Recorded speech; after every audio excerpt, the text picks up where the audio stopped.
Okay, so for this portion, we're going to still continue to work with shoulder mobility. Okay, so we're going to use a couple different, we're going to use the wall as a reference point. Okay, so we're working on that capacity to go overhead. So we're just using the wall again as a tool to give us feedback. Okay, because if I'm, having someone work, for instance, and I'm saying, okay, we're going to do a press overhead, and their arm only goes there, they may feel that that's overhead, right? But actually it's not. So if they don't have the capacity to do that and they're trying to do an overhead press, for example, or a handstand push-up, they're going to have to compensate somewhere else, right?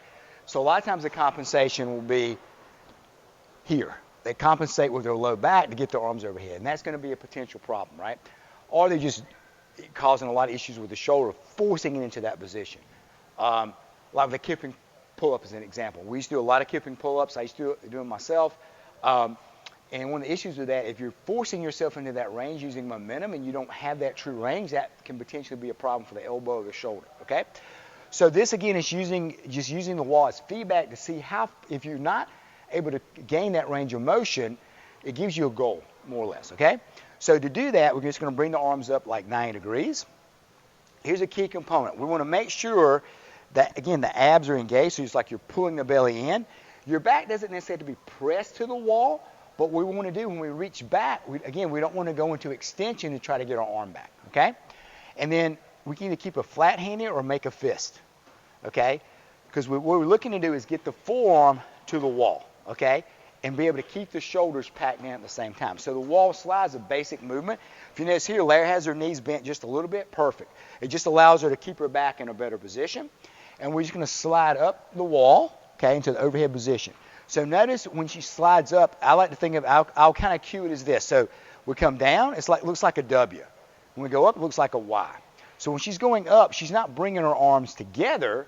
She's pressing up and out and engaging the lat as she does that. It allows her to keep her shoulder packed, okay? So we're just going to do 5 reps. So down and then up and trying to keep those abs engaged. Good.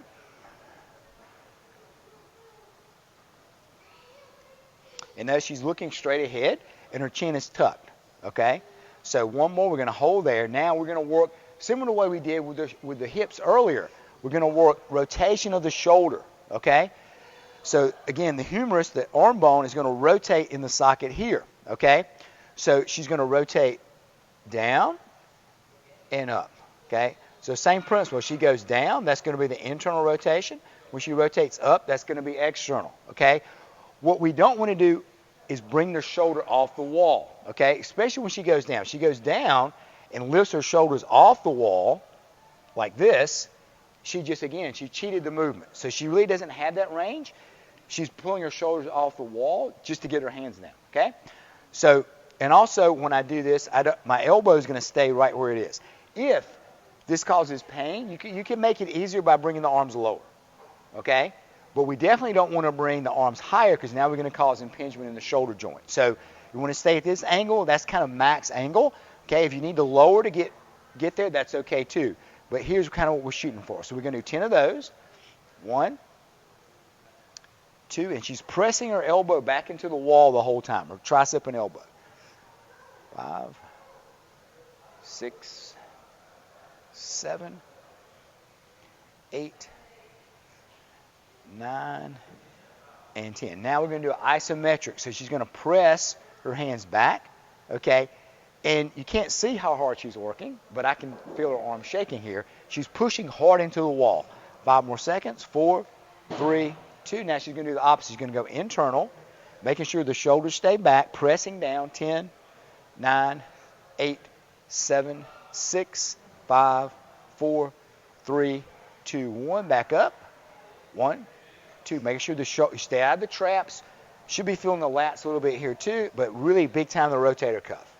Okay, and then down.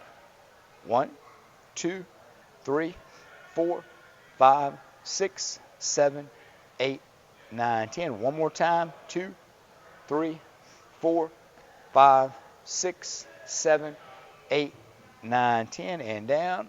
1, 2, 3, 4, 5, 6, 7, 9, 10. We're going to finish with just 5 more slides up and down.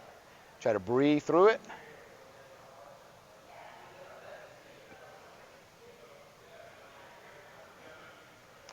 and good. Okay? So that's a mobility drill, but it's also a strengthening drill. Okay? I like to combine the two. So it's not flexibility, it's mobility. Where you're gaining range of motion where you have strength and stability to control it. So you may have seen, or if you ever had a shoulder issue, physical therapist gives you these exercises with bands, right? Nothing wrong with that. It can be very effective. What I've seen for people when I've seen them here doing it on their own is they're usually doing something like this.